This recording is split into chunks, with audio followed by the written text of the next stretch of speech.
And I said, I'm Uzbek. You're Uzbek. There are many people who can write dissertations about this, but often this is not the case. So, Izzat, finally, so we are talking for the third time already, so yes. I think welcome to the iNetworker channel, and great that you joined. So Uzbekistan is a terra incognita, so for many Europeans, but the interest in your country, if I may say this way, so in your country, is growing and growing. So why do you think exactly now? Yes, good question. I was born originally in a historical city, Samarkand, and as you know, Uzbekistan was part of the Soviet Union, and 1991 it got its independence, and since 2016 our first president died, and we have now a new president, new government, and this new government, if I may say so, it's a reforming government. It has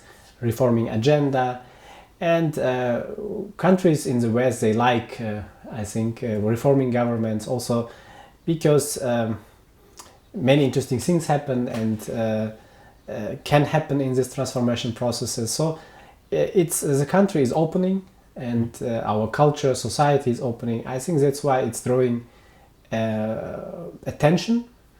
But it's also opening touristically, I would say, because in the past you used to have many documents for visa, but now many European citizens, they just can travel. I'm talking about the times before pandemic, yeah. Yeah, sure. And so I think I think also our government is doing good PR. And I know that they want to make tourism as a strategic direction for national economy. I think these are the factors, and the last factor which existed always, we have a wonderful architecture, we have very live culture.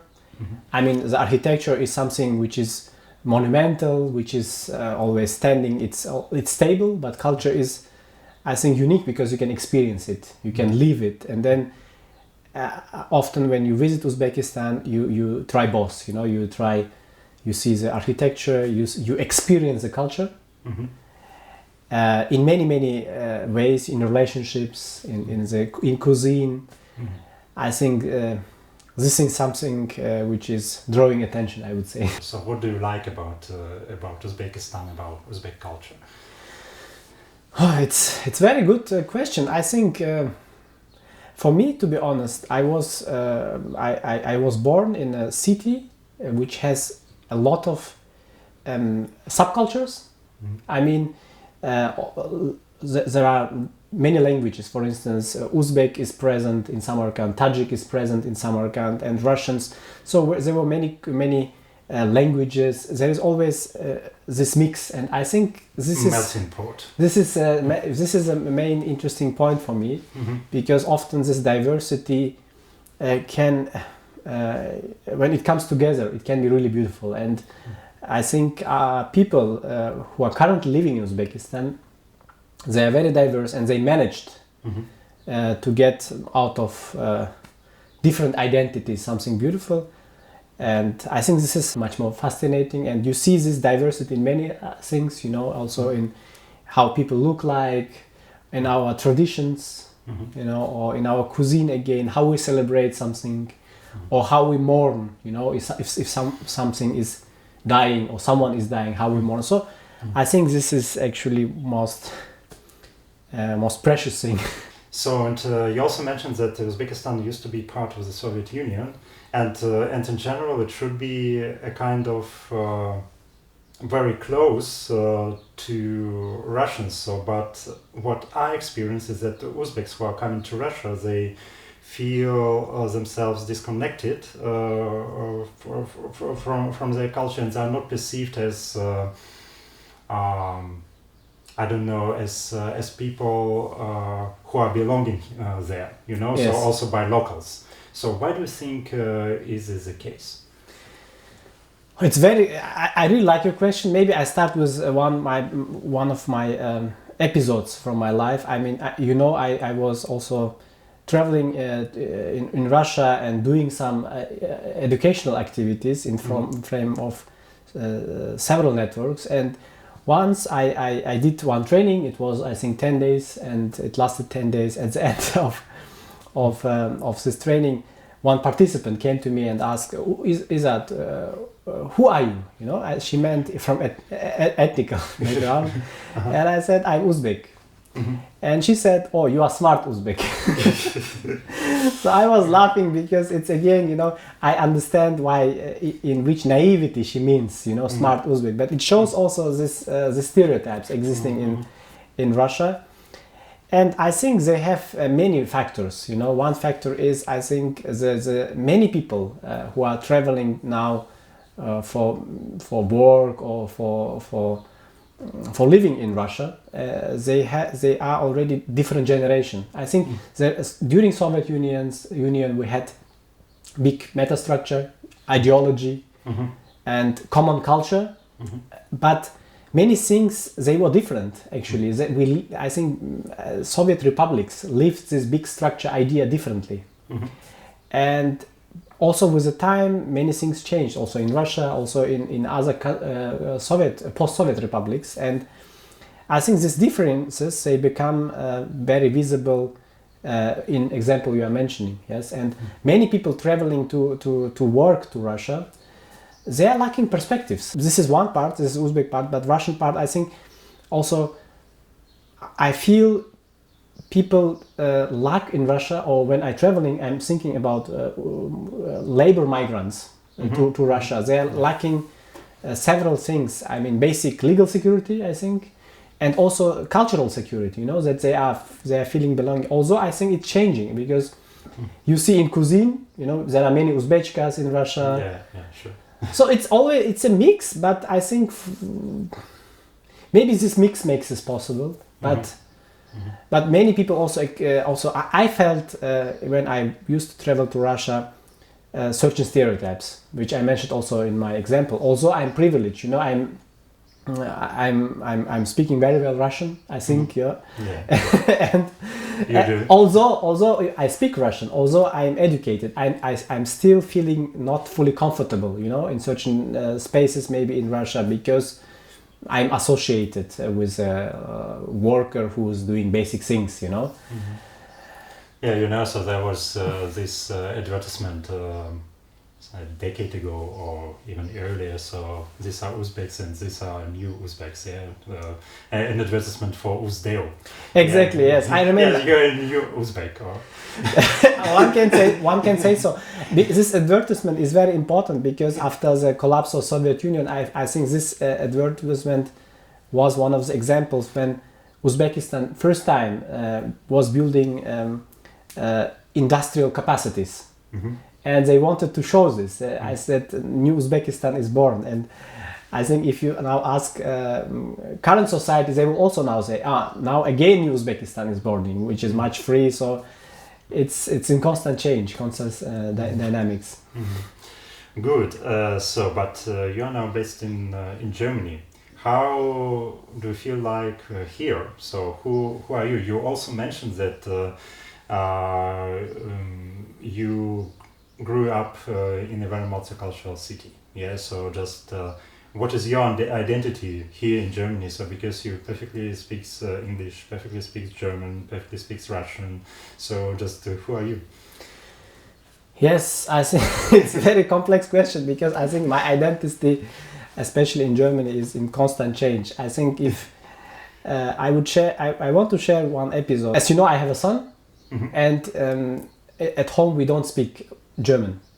We both work, and but your son also. My son is also not working, but me and my wife, they are working. But what is my point? During pandemic, I think the only connection to Germany or Germanness is these formal institutions like Kita. Yeah. And last of kindergarten. Exactly, and I was so. I mean, it's very important for us. And when this lockdowns are happening, and you really, if you don't go to Kita, you are losing something. You know, you are losing the connection because you're always at home. You are in one place. You speak only Russian, and I think I was really fascinated how our Kita managed, because they are offering us some of days that our son can go because of the chance to learn German. You know, and because we are both working, and I was really fascinated because I think this is a very good signal. Despite of difficult situation, the people or institutions in Germany, they are not leaving me alone with this problem. They are doing something to increase. But I think I don't want to be so positive about this whole issue, but I want just to say like recent example. And this is a recent example. I felt like, wow, I felt so privileged. You know, because I know some Germans, they cannot send their children to Kitas, but me as a migrant. And that's actually so why Germans sometimes are very disappointed about Exactly. Yeah. And this is actually interesting situation. I mean, it creates a like privileged situation for me, the person who was not born here. But for the general sake of solidarity, they are creating such incentives. I think this is fantastic. I feel really touched. I'm thankful. But I also, what you mentioned, I also understand people who are concerned, because I'm taking away opportunity for them, you know, or from their children. So this is a complexity, I would say, where I am in. And the second aspect is my identity is again a privilege, you know, because I have education. From Germany, I can work or do something which I studied and which I like. And also people around me, they are very self-conscious, you know, in acting and in certain topics. So I would say I'm non-usual, actually, you know, example maybe. Although it doesn't mean that I'm not facing certain negative things in this society. Yeah, so but you and your wife are, so to say, the first generation of migrants, yeah? So just I read a book by Aladdin El-Mafaalani, The Paradox of Integration. Well, so he's the second generation from Syria, yeah? So because his parents came here, and he has a daughter who is the third generation, so to say. And actually, he also says that the more migrants are present in this public life, so the more problems there will be there, the more conflicts there will be there. So because once you are coming here, you just feel privileged that your kid is having some rights of going to the kindergarten, to the day kindergarten, and so on and so forth. But then for your children, so they would like not only to sit beside the table, so there is a metaphor El-Mafaalani is talking about, so but also to sit at the table and to be to have full rights with those people who are sitting at the table. Yeah. So what do you think about this? So just does it make sense, and how can we solve this problem if this is a problem? Yes, I think I share this perspective, and I think. You see, I agree with you. When I first came to Germany, I was more an adaptive mood. I was adapting more. On this adaptive mood, you are not. I mean, I was not so much appreciative about my own needs. I mean, my own interest maybe, yeah, in certain way. But I think as long as you live in this space, or you are mentioning already second generation, you have, I think, more and more ownership and legitimacy. To fight for your needs or interests, yeah, and that's very, I think, normal. Also, it causes a conflict because this. I mean, when you are silent, when you are not saying anything, I say, oh, everything is good in Germany. I like. But suddenly I realize, oh, there is something I cannot be. You know, for instance, I cannot be fully Muslim as I think I can be. You know, for instance, although I don't have on this particular issue problem, but and then. I try to fight for this, or I try to fight to live this right, you know, to be like I want to be, and this creates actually reactions. Yeah, it's very normal, I think, and I think these conflicts are very normal. I think it's healthy that that such conflicts exist, because nobody is hiding something. You know, I think the negative would be hiding. You know, I don't like that these migrants are here, but I'm not saying it. Instead I'm doing some plans, you know, some violent plans maybe. But as soon as it's discussed openly, you see the complexity, you see how difficult it is. I think I see also that it might activate some fears. And I think in this regard my responsibility is to participate at this debate. Yeah. And I think this debate or the whole conflict you are mentioning must be non-violent. You know, I think I should not be feared when I say something that something will happen with me. Yeah. I will be socially dead, or I'm physically dead. You know, so these are the things. But as soon as I feel secure to participate on this complex debate, I think everything is healthy. So I don't know. So there is this. There are two notions, migrant and expat. Yeah, so and normally, so if you are talking about a person from the US or from Great Britain or from wherever, so you do not talk that they are migrants, they are expats. So to feel yourself as a migrant or an expat? It's a very good question. I mean, Sergey, you know, I mean, I was not. I faced the notion of migrant a lot. In last 5 years, I was hearing a lot. I was also in my inner, how to say, thoughts was and am associating more with migrant. And I was not thinking a lot about this question actually. And I'm definitely migrant. You know, but I don't feel myself expert. I think, but it's so because you are not going to come back, or so just what is the difference? I don't know actually. I didn't know about. I mean, you mentioned U.S. and Great Britain, yeah, and these are the countries which are rich, you know, which are wealthy, and I think definitely if I would come to Germany or to other place from these countries, I would feel maybe also myself as expert, you know, because of many factors, but also about the wealth, economic wealth, political wealth. But since I'm coming from the, if you take official linguistic from developing country, you had in the past the language third world, you know, the third world notion, or global south and global north. I mean, this language is very interesting, but what is my point? I'm coming from developing country, you know, and it's maybe this, but there is also another thing. I mean, I can come from Uzbekistan, but I can still feel myself an expert, you know. But for sure, it has this inner identity issue. So you mentioned already the non-violent way of tackling the conflicts. Yeah. So just as far as I understand, it also applies to your job at the Belkov Foundation. So what do you exactly mean by this approach? So and maybe so you can share some good practices. Yes, I'm working for Belkov Foundation, and particularly I'm working at Europe Unit, but focusing more on South Caucasus.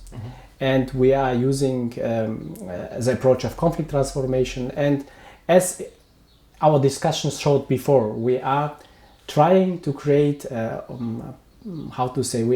create space, but also possibilities that the concerns, that grievances in societies, in the world, can be addressed non-violent way, you know.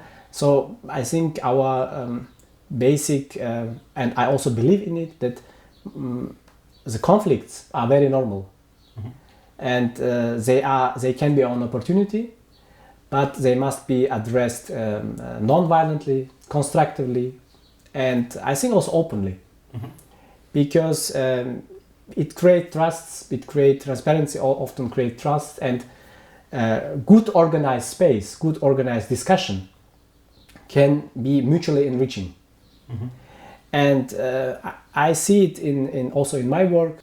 I'm truly fascinated also with people actually with whom I'm working. I mean, they are for me, many of them, they are heroes for me because they are, I think it's not easy, you see, to work with conflict. It's easy maybe for outsider, like discuss, analyze, you know. Mediator. Yeah. Whatever, But I think this is also not easy, but I think for people who are living in these conflict societies, I think this is very challenging, and if they are particularly taking responsibility and courage to change this,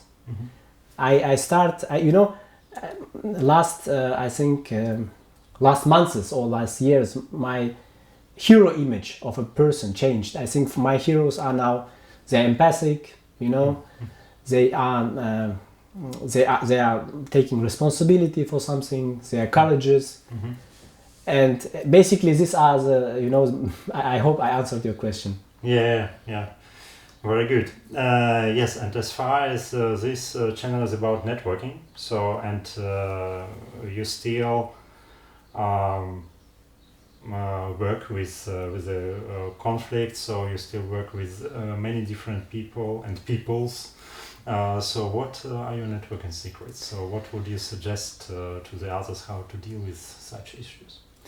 Yes, how I network. Maybe I use also the word how I connect to people. Okay. You know, I think because connection is something really, how to say, more natural for me. And how I do it, I mean, again, I learned it and from one participant now, maybe colleague of mine, and he once said, you know, when I'm listening to people, I'm trying to listen not only, or I'm trying to listen to their emotions, what they feel with what they say, you know. And it's truly fascinated me because often when we are saying something, we are also giving emotions, and sometimes we are showing our fears.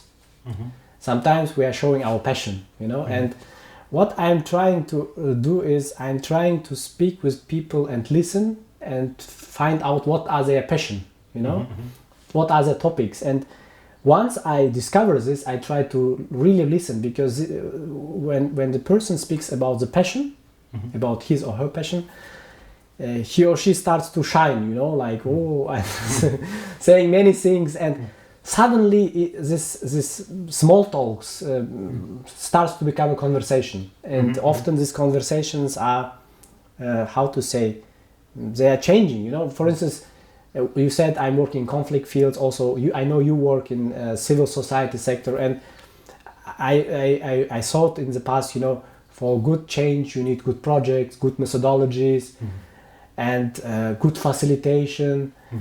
But now I think if I'm really simple, if I'm really explaining to someone, you know, I think for change you need good conversations. Yeah, that's true. You know, when people are opening up, you know, when they are talking about their passions, their emotions, also about their fears, because as soon as person talks about passion, he can also show his weakness, you know. And I think this is actually my recipe, which I learned. Yeah. So, but actually, so the people get emotional, so and very fast. Yeah? Yes. I mean, so especially in this conflict area. So what you lately seen? Well, so even now, so in Russia, Ukraine, Armenia, Azerbaijan. So what do the people lack there? So when we are they're trying to deal with these emotions. So I don't know. So don't they listen properly? So when yes, Sergey, I think there are many people who can write dissertations about this. But my simple explanation is abstract. But you are right. But there is no but. I think you see, emotions are very natural. Yeah. They are supernatural. Yeah. And negative emotions are very exactly. And there are no, for me, there are not negative or positive emotions. This is only reaction, and it's very normal. And especially when people are facing with something which is not known, which is painful, which provokes their fears or old traumas, they are trying to react. They will react emotionally. And this is very normal. This is why we are like how we work as a human beings. And I don't judge them. You know, I mean, anything what happens and connected, which is connected. You mentioned some context things. You know, Russia, Ukraine. I don't judge anyone. It's very normal to have such a. When I feel also pain, I start also to cry. I start to be angry, and it's very normal reactions. When there is no space to show these emotions, when there is no one to share, you know, with these emotions, I think then it is not good for yourself, but also for other people. And this is unfortunately what happens in the places you mentioned, you know. And ideally, you would have the people or surrounding where you can share these emotions, your fears, you know, but often this is not the case.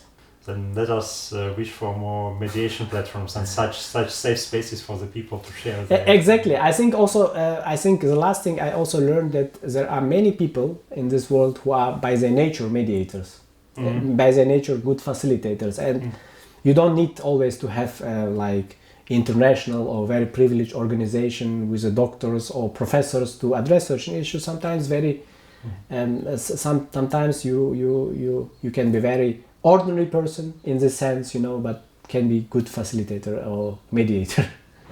Thank you very much for this interesting conversation, Izzat. Thank you, Sergey. Yeah.